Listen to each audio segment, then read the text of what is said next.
So I'm out here in the shop today and I've got kind of a review as well as a guide on modifying one of these Go Professional hard cases. This is the XB-DJI-Vision hard case, and it's designed of course for the DJI Phantom 2 Vision. Now a lot of people now are buying the Vision Plus, which is the quadcopter I picked up. I really wanted a case that was going to offer good protection but also be as small as possible as well.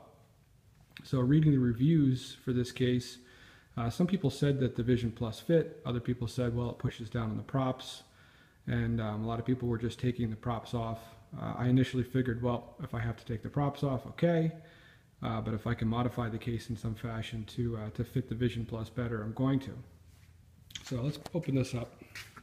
And these cases are great, by the way.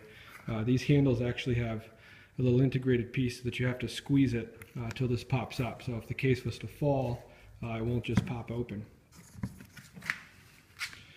So inside you see I've got my DJI Phantom 2 Vision Plus in here, and I've got the props on, and I've made a couple modifications to make this possible. The first one is I've modified the foam in the top of the case. You see I've made some cutouts here, and what I actually did was I made a template out of some cardboard to make sure that I had this uniform and right. And I had just kind of done some measurements and cut this up so that I knew exactly where I was going to want to cut the foam. And you want to actually take the foam out of the lid and do all your markings and cut from the back, so the foam on the front just looks, you know, like it came that way factory on the front. You can see here's the pieces I actually took out. You can see my markings on the back as well.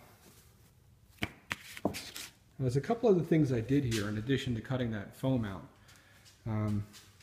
If we take this out, this case comes with a thin piece of foam all the way through on the bottom.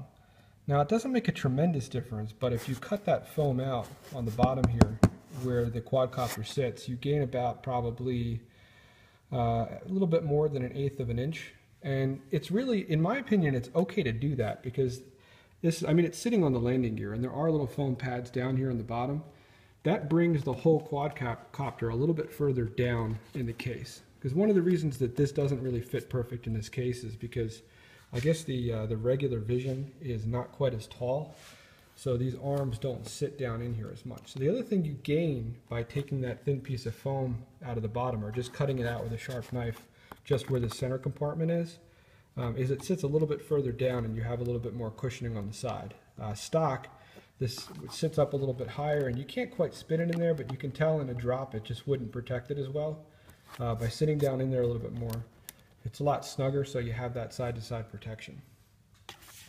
And again, I'll see, if you take this out, you see I only cut the foam out just where that bottom compartment is. This whole piece actually comes out of the case. You can just lift it out and you can just cut it from the other side with a hobby knife, which is what I did. Now when you cut that piece out of the bottom, save it. Because what I did is I cut 4 rectangular pieces out of mine and I glued those directly above where the tops of the props are, so that if this case was to be upside down, obviously the foam is going to push down in the center section, but these might hit the top of the case as well, and if they do with a lot of force, you have a little bit of cushion there, so you're not just the top of that prop piece hitting the actual plastic of the case. And also, it's worth mentioning that foam piece is not glued in to start out. It's just kind of pressure fit in there. It comes out real easy. Obviously, when you make these cuts, it's not going to stay in place. So what I did is I just used a hot glue gun, and I placed the glue actually on the plastic hard case, and then set the foam in place on the glue. And it seems to be holding real well. I don't think that's going anywhere. The last modification I made was this case. Again, is designed for the quadcopter to sit a little bit lower and has these pieces that are designed to stop the prop. You'd kind of just spin the prop in a position on that. And there was ones in these holes as well. What I did was, these are sitting a little higher than they were originally. I cut off a small bit of the other one of each of these, probably about maybe 3/4 of an inch, and I put that piece in the slot and then set one of these down inside there so that altogether these sit up a little higher than they did. And that enables the props to just go ahead and touch against those so I know they're oriented properly. see if I set this in here and I just go ahead and turn each prop into that and treat it as a stop, I have the props aligned exactly where I want. Because you don't have a lot of clearance at the edge of this case. If you modify it this way, the props will not hit at all, and you'll have a nice snug fit. But you do want to make sure that they are aligned properly at the corners, or instead of hitting the foam, they'll actually hit the plastic of the hard case. If I close this, probably a little hard to tell, but you can see that that cutout is going to line right up with that prop, and there's no contact whatsoever. You can see there's nothing even holding the case lid up, just the weight alone sets it right down on there. And that locks up nicely. So again, this is the XB-DJI-Vision case, not designed for the Vision Plus, but if you make these simple modifications, you're going to have the smallest case possible for this quadcopter, and I think it's a really solid design.